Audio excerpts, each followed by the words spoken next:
সদনখন এতিয়াৰ পৰা অকল খালি হুলস্থুলীয়া কেন্দ্ৰ নহয়, এতিয়াৰ পৰা বিধানসভা হ'ব অসমৰ সকলো জনগণৰ প্ৰকৃত সমস্যাবিলাকৰ প্ৰতিফলন হোৱা এটা চেণ্টাৰ বা ঠাই। অসম বিধানসভাত এইবাৰ ৰাইজৰ যি দৃষ্টিভংগী, ৰাইজৰ যি কথা, ৰাইজৰ যি সুৰ, ৰাইজৰ যি সমস্যা, সেইবিলাকৰ প্ৰকৃত প্ৰতিফলন হ'ব।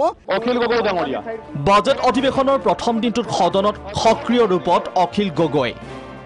বিধায়ক হিচাপে নতুন ইনিংছ আৰম্ভ কৰি আক্ৰমণাত্মক গগৈ। সদনৰ ভিতৰে বাহিৰে চৰকাৰ বিৰোধী বক্তব্যৰে খৰব শিৱসাগৰৰ বিধায়কজন।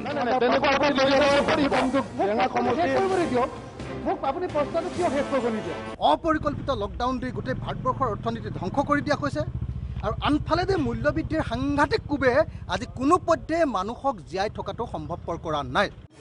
অখিল গগৈৰ প্ৰধান টাৰ্গেট মুখ্যমন্ত্ৰী ডক্টৰ হিমন্ত বিশ্ব শৰ্মা। সদনৰ নিয়মাৱলী সন্দৰ্ভত মুখ্যমন্ত্ৰীৰ ভাষ্যৰ সময়তে অখিলৰ প্ৰশ্ন। অধ্যক্ষৰ হৈ কিয় উত্তৰ দিব মুখ্যমন্ত্ৰীয়ে? অধ্যক্ষ মহোদয়, আপোনাৰ উত্তৰবিলাক আপুনি মুখ্যমন্ত্ৰীয়ে কৈ আছে, মুখ্যমন্ত্ৰী ডাঙৰীয়াই কৈ আছে, আপুনি কওক না।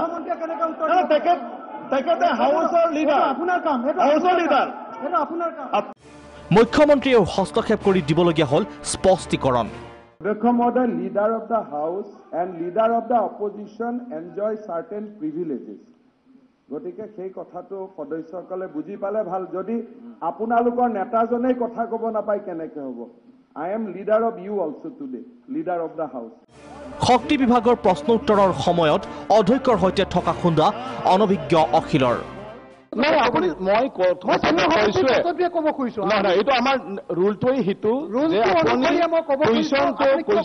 কুৱেশ্যনেৰে যিটো কুৱেশ্যন কৈছে ভাষণ নহয়, এইটো কুৱেশ্যন আৱাৰ। আপুনিতো জানে ন, অনাৰেবল সদস্য, আপুনি জানে এইটো কুৱেশ্যন আৱাৰ। অখিলক মৃদুভাৱে ভৰ্ৎসনাও কৰিলে বিধানসভাৰ অধ্যক্ষই। ভাষণ নহয়, এইটো কুৱেশ্যন আৱাৰ। আপুনিতো জানে ন, অনাৰেবল সদস্য, আপুনি জানে এইটো কুৱেশ্যন আৱাৰ। ভৰতৰ ডাঙৰীয়া, মই চেঙা সমষ্টিৰ প্ৰশ্নটো চেঙাৰ কৰক, আপুনি চেঙাৰ কৰক। আপুনি শিৱসাগৰলৈ কিয় লৈ গৈছে আকৌ? মানে মাননীয় অধ্যক্ষ মহোদয়, বিধায়কজনে আগৰ প্ৰশ্নখিনি ভালকে মনোযোগ নিদিলে হ'বলা, কাৰণ ভল্টেজৰ কথাটো তেখেতে কৈছে, কাৰণ ভল্টেজৰ কথাটো ইতিমধ্যে মই আপুনি কৈছে আৰু নালাগে, আহিবই, গতিকে ভল্টেজ বাঢ়িবই। ঠিক আছে, নাই উত্তৰ দিলে অলৰেডি। নাই আপুনি শুনা নাই, আপুনি কিয় কথা পাতে বেলেগৰ লগত? আপুনি শুনি থাকক। তাৰ মাজতে মুখ্যমন্ত্ৰীৰ এই পৰিস্থিতিত তিৰ্যক হাঁহি। মুখ্যমন্ত্ৰীৰ বিৰুদ্ধে সন্মিলিত বিৰোধীয়ে কৰা প্ৰতিবাদতো সৰব অখিল গগৈ। আপোনালোকে দেখিছে যে মই কথা কোৱাৰ লগে লগে গোটেই চৰকাৰী পক্ষই হুলস্থুল কৰি দিছে, অৰ্থাৎ মোৰ কথাখিনি বেলেগক শুনিবলৈ নিদিয়ে। এইটো অগণতান্ত্ৰিক পৰম্পৰা, এইটো ফেচিবাদী পৰম্পৰা। 2 মিনিটৰ পৰিৱৰ্তে অধিক সময় কথা ক'বলৈ পাই অৱশ্যে সুখী অখিল। তাতেও আকৌ আক্ৰমণ মুখ্যমন্ত্ৰীক। আৰু যে মুখ্যমন্ত্ৰীয়ে কৈছিলে যে কেৱল সদনত মোক 2 মিনিট সময় কথা ক'বলৈ দিব, আজিতো 2 মিনিটতকৈ বেছি ক'লোঁ, 5 মিনিট, 6 মিনিট, 7 মিনিট অন্তত ক'লোঁ। অৰ্থাৎ মুখ্যমন্ত্ৰীৰ কথাই যে আইন নহয়, সংবিধান আৰু আইনমতে যে চলিব লাগিব সেই কথাটো খাটাং। সেইকাৰণে মুখ্যমন্ত্ৰীক আমি গণতান্ত্ৰিক ব্যৱস্থাৰ বিৰুদ্ধে অৱস্থান নল'বৰ কাৰণে সকীয়াই দিছোঁ।